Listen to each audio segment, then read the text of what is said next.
The kingdom of Lumbasa woke each morning like a living story carved in sunlight, its golden plains shimmering beneath the rising sun, and its tall baobab trees whispering with the wind as if carrying the voices of generations.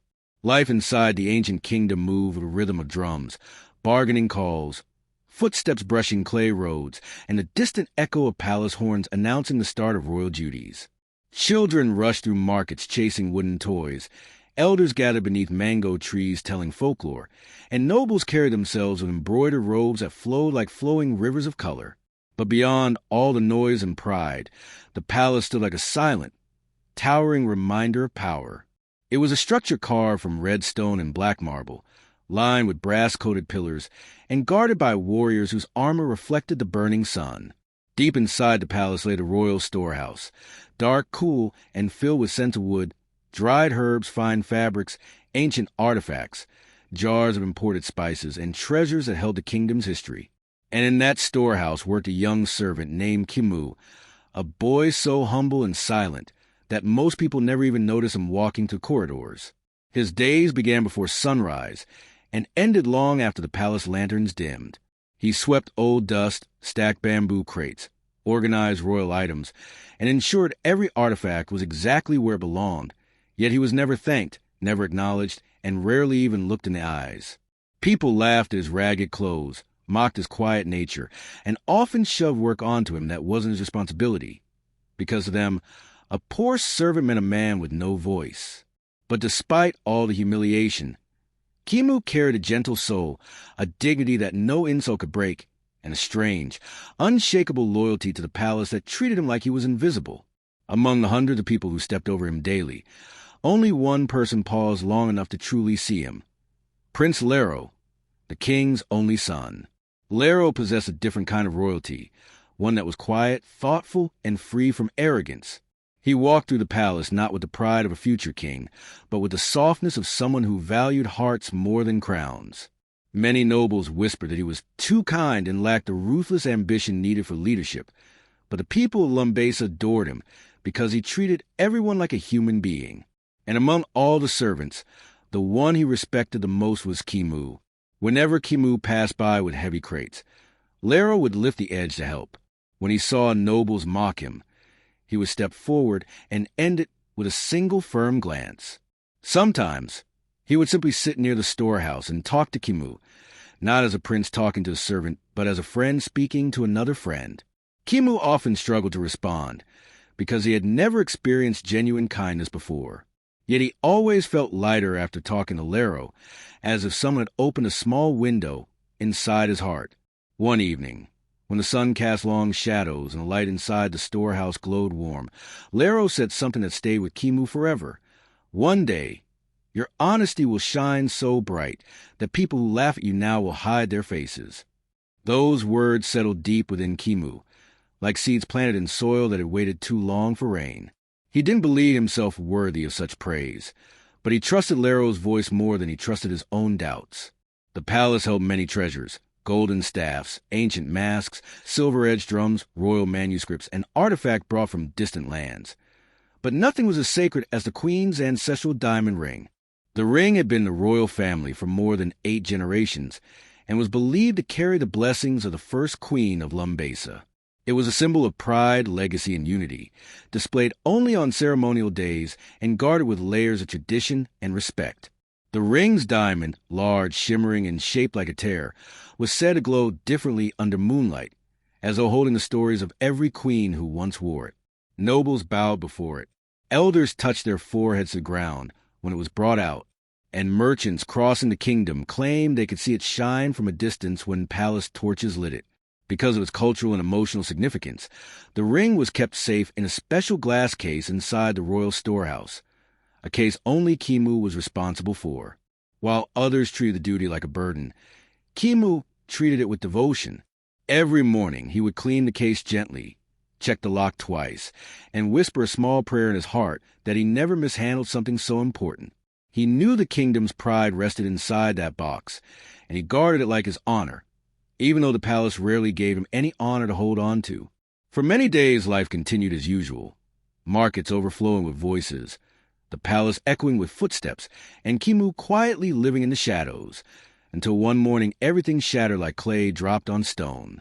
The sun had barely risen when alarms rang through the palace. Guards shouted. Nobles gathered with panic in their eyes. Servants froze in terror. The king's voice thundered down the hall, demanding answers, and his anger shook even the stones beneath his feet. The queen's ancestral diamond ring was missing. The glass case was found unlocked, the cushions empty, and the most treasured symbol of Lumbasa's pride had vanished without a trace. People rushed in and out of the storehouse, pointing fingers, whispering accusations, inventing stories, and letting fear drive their assumptions. And as breathless chaos spread like wildfire, all eyes slowly turned toward one person. The poor servant who had always been in the background, the easy target, the one whose voice no one valued. Kimu, he stood frozen, trembling, unable to understand how something he always protected so carefully could disappear. His mouth tried to speak, but no sound came out. His heart pounded so hard it hurt his ribs. And while he stood there drowning in confusion, the noble's whispers grew louder, sharper, and vicious. He was the last one inside. The poor always take what they can't afford. Maybe he planned this. Maybe he sold it. With every passing second, Kimu felt the world tightening around him like a trap. He wanted to scream that he was innocent. He wanted to cry out that he had never touched the ring. But before he could find his voice, one strong accusation rose above the rest, and the kingdom's tragedy truly began. Kimu stood frozen in the center of the storehouse, the echoes of the noble's whispers slicing through his chest like invisible knives. Each accusation hung in the air, thick and suffocating, while the king's anger seemed to grow heavier by the second. How could this happen under your watch, Kimu? One of the senior guards barked, pointing an accusatory finger at him. Kimu opened his mouth to speak, but no words came. His hands shook slightly, his heart raced, and the air around him felt impossibly dense, as if the palace walls themselves were closing in. The other servants avoided his gaze, some smirking in discomfort, some pretending they hadn't seen a thing. Kimu's mind reeled, tried to remember every action, every step he had taken that morning, every glance at the glass case, every careful placement of the cushions. Nothing had gone wrong. And yet, the assumption of guilt hung on him like a heavy cloak. He felt the weight of the entire kingdom pressing down, and the thought that maybe no one would believe him, not even the king, was unbearable. Prince Lero stepped forward, his calm presence cutting through the chaos like a knife through silk. His eyes, full of determination and unspoken understanding, met Kimu's, and he placed a firm hand on the young servant's shoulder. "Stop this." Lero's voice rang out, steady and unwavering. Kimu has served this palace with honesty for years. He would never betray the trust placed in him. There was a momentary silence, but it did not last long. Some nobles muttered under their breath, dismissing Lero's defense as naive. The king's brows furrowed, and his anger did not subside. It grew fiercer, fueled by fear for the kingdom's pride and shame. "Enough excuses," the king roared, his voice reverberating through the high ceilings.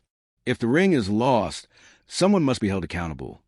Lero's eyes never left Kimu's, and though he knew challenging his father could be dangerous, he refused to let the boy face this humiliation alone. "Father, listen to me," he said, his tone firm. "If anyone is guilty here, it is not Kimu.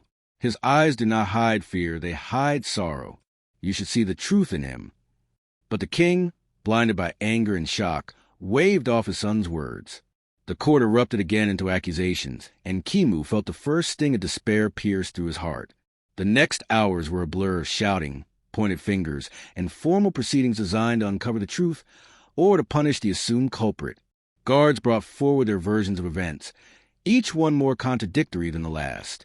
The nobles whispered secrets, hinting at possible motives and imagined opportunities, yet no one considered that the servant they all scorned might actually be innocent. Kimu could feel his hands growing clammy, his knees weak, and a hollow emptiness spread through him, as if the ground beneath him had vanished. He tried to explain, tried to raise his voice, but every word seemed swallowed by the thunder of voices around him. His mind flickered back to the quiet mornings he had spent in the storehouse, dusting shelves and arranging treasures, each action guided by care and respect. How could anyone see those years of dedication and think they were covered for theft? The realization that his reputation was built on nothing but the judgment of others made his chest tighten with helplessness. Every insult, every cruel laugh, every whispered comment about his lowly status came back to haunt him all at once. He wanted to disappear, to escape the walls that had suddenly turned from home to prison. Finally, the king's decision came, sharp and merciless. "Kimu, you are no longer welcome in this palace," he declared, the words slicing through the air with absolute finality. "Leave at once." The guards moved toward him immediately, gripping his arms and pushing him out of the great hall. Kimu did not resist. He had no energy left to fight, no voice left to protest. Tears burned his eyes as he walked through the palace corridors one last time, the eyes of the people who had always looked down on him boring into his back. Prince Lero hurried alongside him, keeping pace despite the king's furious glances. "You know the truth," Lero said quietly, his hand brushing Kimu's arm.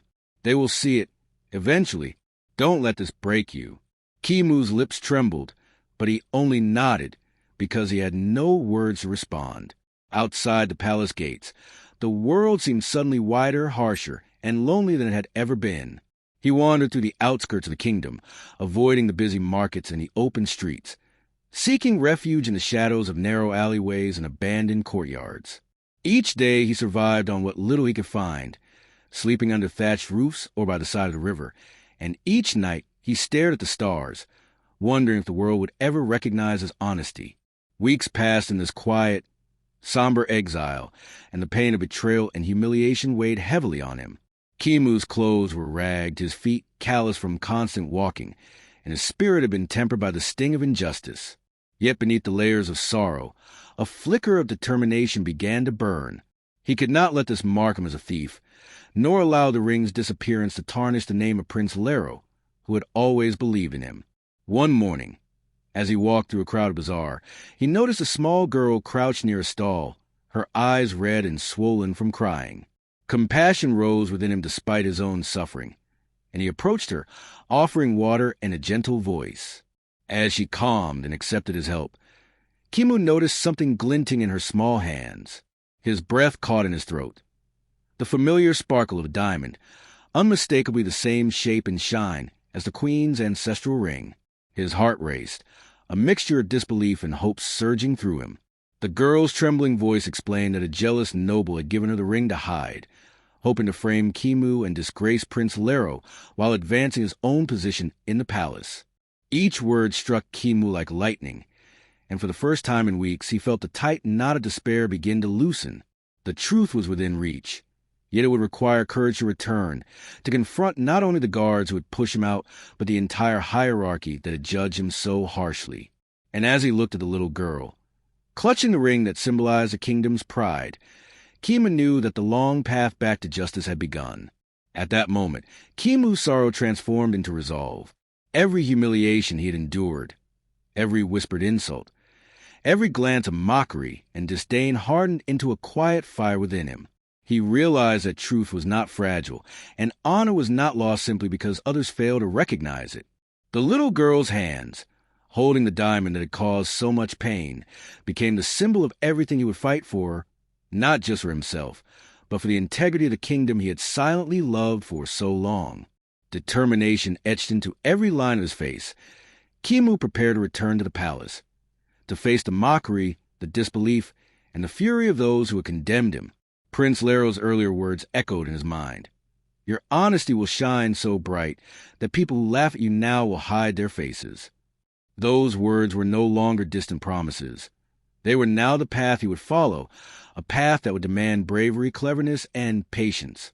And so, with the diamond ring secured in his hands, Kimu's footsteps carried him through the bustling streets of Lumbasa, yet he moved like a shadow among the vibrant colors, the merchants calling out their wares, and the children laughing as they chased each other through the sunlit alleys.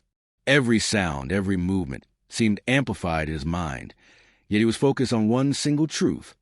The queen's ancestral diamond ring rested in his hands, proof of both his innocence and the deception that had nearly destroyed him. He remembered the little girl's trembling voice, the fear in her eyes, and the way she had clutched the ring as though it were a talisman against punishment. Her words played over and over in Kimu's mind. A jealous noble had orchestrated this entire scheme, not to steal for wealth, but to frame Kimu, to disgrace Prince Lero, and to carve a path of power for himself in the court. Anger surged through Kimu, not blind fury, but a calculated, simmering fire of justice. He had been cast out, humiliated, and left to live in shame, yet the moment of truth had come. He could set it all right. And in that instant, the quiet boy who had once been invisible felt a clarity of purpose that neither mockery nor fear could overshadow. The noble's plan, Kimu realized, had been clever yet fragile. He had exploited the kingdom's prejudices, knowing that the poor and unnoticed could be blamed without hesitation. Kimu's weeks in exile had shown him the fragility of reputation, in a world built on perception rather than truth. The noble had used the little girl as a pawn, hiding the ring in her small hands, assuming that her innocence would mask his treachery until it was too late. Yet Kimu now held the evidence in his hands, tangible proof that his years of dedication and loyalty had not been for nothing. He thought of Prince Lero's unwavering faith, the one person who had truly seen him, and it gave him courage. He knew he could not return quietly. The palace had tried to erase him, and he would not step back into its halls as a silent servant again. Instead, he would arrive with the undeniable truth, a presence that would challenge lies and reveal treachery in the very heart of Lumbasa. As he approached the palace gates under the bright afternoon sun, Kimu's mind raced with strategies. The guards would recognize him immediately, and the palace doors might be barred against him, fueled by the king's anger and the noble's manipulations. But Kimu had learned patience and observation during his weeks in exile. He had watched the comings and goings of guards, memorized their routines, and studied the palace's weak points. The bustling market that day offered him cover as he slipped closer, weaving through crowds of merchants, nobles, and courtiers who were entirely unaware of the storm about to break upon them. His heart pounded with a mixture of anxiety and resolve, but each step was deliberate. The diamond ring glinted in his hand like a shard of sunlight, a promise of vindication. He could almost hear the voice of Prince Lero in his mind, steady and clear. Your honesty will shine so bright that people who laugh at you now will hide their faces. Those words were no longer comfort. They were a call to action. Kimu's plan was simple in its audacity. He would present the ring to the palace and force the truth to emerge before anyone could suppress it. Yet the risk was immense. If the noble caught wind of his approach, Kimu could be stopped, punished again, or even accused of theft a second time. Every shadow could hide an enemy. Every whisper could carry a warning to the conspirator within the court.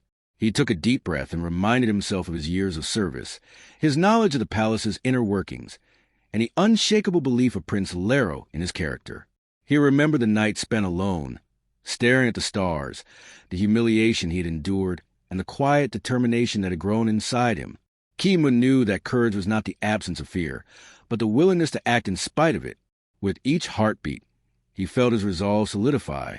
He would not merely reclaim his name. He would expose the truth in a way that no one could deny or ignore. When Kimu finally reached the steps of the palace, he paused for a moment, his eyes sweeping across the familiar courtyards, the towering pillars, and the guards who now glared at him with suspicion. Before he could make a move, Prince Lero appeared, seemingly from nowhere, running across the marble floors with urgency and determination. "Wait!" Lero called, his voice echoing across the gates. "This is the truth. They must hear it." Kimu met Lero's gaze, and in that instant, he felt a surge of confidence, as if the weight of isolation had lifted. Together, they approached the guards, and Kimu held out the diamond ring. Gasps spread through the courtyard like wildfire. Murmurs and whispers grew into shouts as the crowd recognized a symbol of the kingdom's pride. The little girl stepped forward, her small hand shaking, and explained the noble scheme in detail. Kimu listened quietly, letting the story unfold through her words, each revelation a blade cutting through the layers of deception. The noble, caught off guard and exposed, could only falter as his lies crumbled. The court fell into stunned silence, the magnitude of the betrayal hanging in the air. The path that had begun in fear and exile now opened toward justice and recognition. Kimu, once dismissed and ridiculed, had returned not as a victim but as a living embodiment of truth, ready to reclaim his place in the heart of Lumbasa. The courtyard of the palace had transformed into a stage of reckoning, the sunlight striking the marble floors and gilded pillars as if spotlighting every emotion and gesture within the space. Kimu stood tall, the diamond ring glinting in his hand, his presence commanding more attention than he had ever known he could wield. The little girl, trembling yet resolute, stepped forward to recount the entire scheme, her voice clear against the murmur of the gathered nobles and servants. Each word she spoke pierced through the air like arrows of truth, exposing the jealous noble who had orchestrated this elaborate deception. Gasps ran to the crowd as every lie the noble had spun over the weeks began to unravel in the light of Kimu's quiet courage. Prince Lero never left Kimu's side, his gaze unwavering, a silent shield of support that reminded the young servant of the bond that had carried him through humiliation and exile.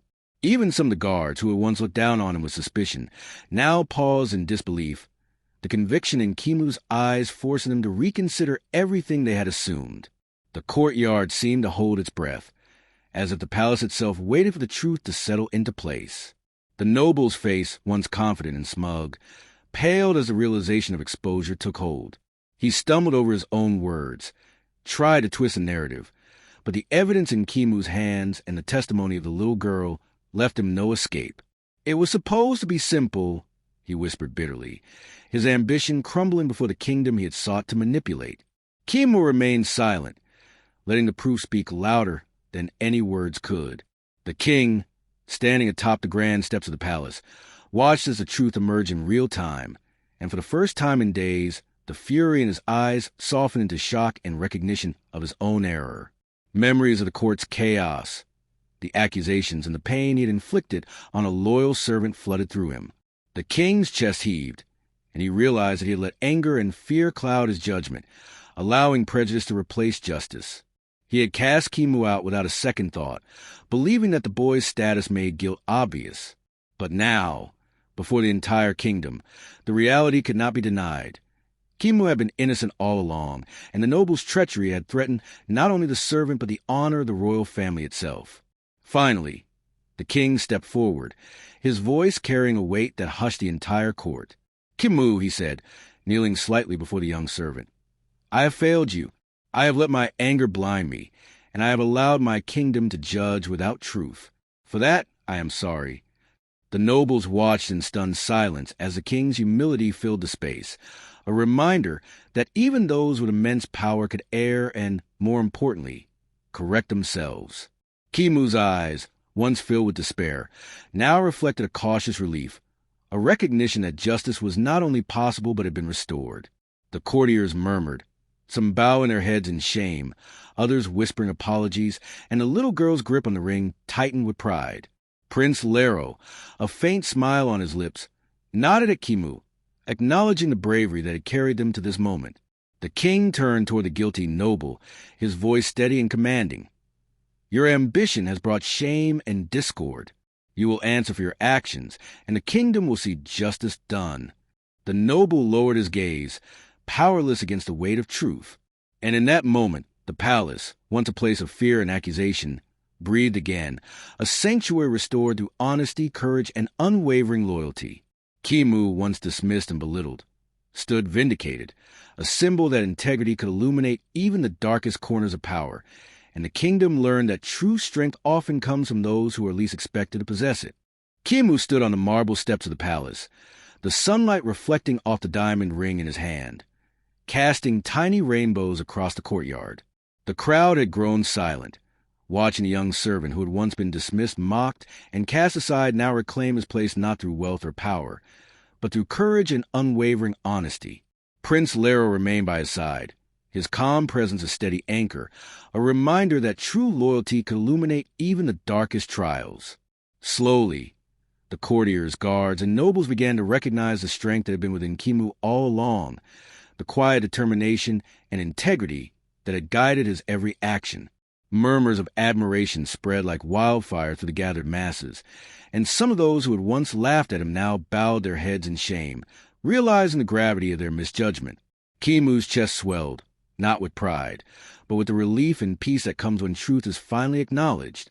He had endured humiliation, exile, and doubt, Yet he had returned stronger, wiser, and more respected than ever before.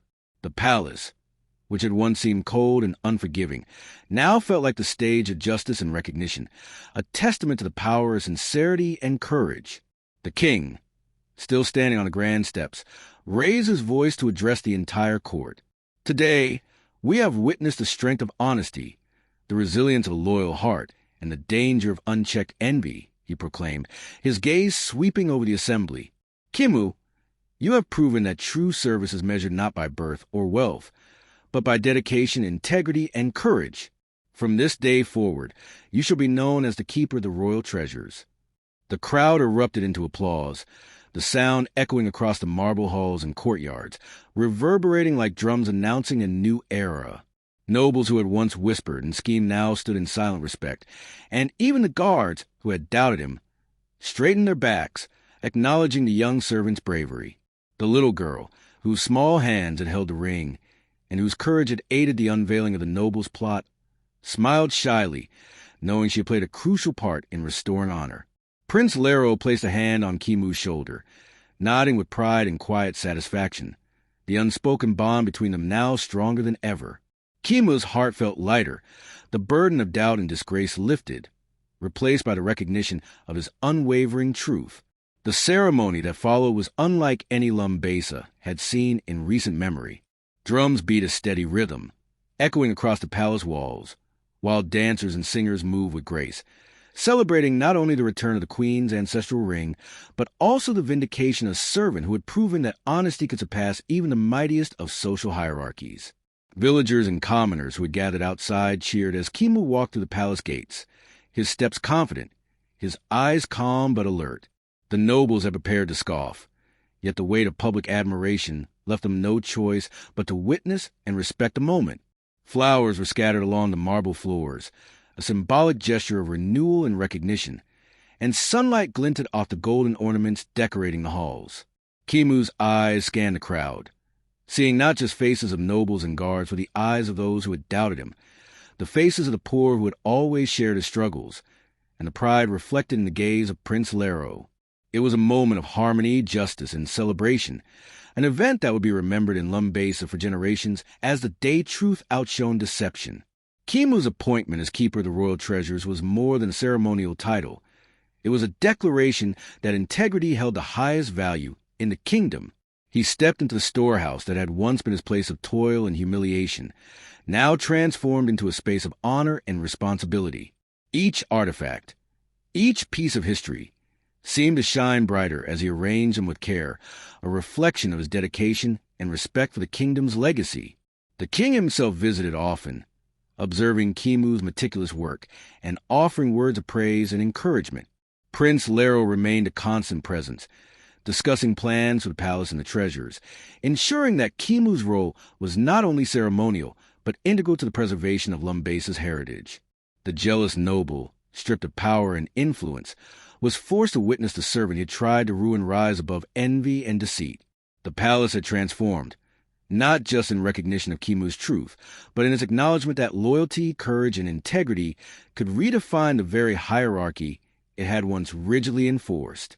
Kimu's life, once confined to the shadows of the storehouse, now radiated as a beacon of justice, a story of resilience and vindication for all who would hear it.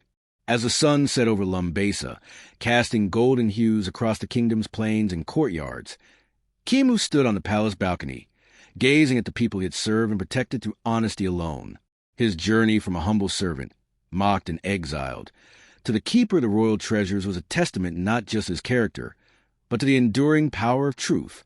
The kingdom had learned an invaluable lesson, that wealth, status, and appearances could never outweigh the light of sincerity and courage. Kimu's heart swelled with gratitude, not for the title or recognition, but for the chance to prove that integrity could withstand envy, deception, and doubt. Prince Lero joined him, and together they watched the lights of the city flicker in the gathering twilight, knowing that their bond and the lesson of the story would endure long after their days. And in that moment, Kimu understood a truth more profound than any jewel in the palace, that a servant's honesty could shine brighter than any crown, and that the strength of character once recognized could transform an entire kingdom. Lumbasa would remember this day forever, not for fallen noble, not for return of ring, but for the triumph of a heart that remained true against all odds.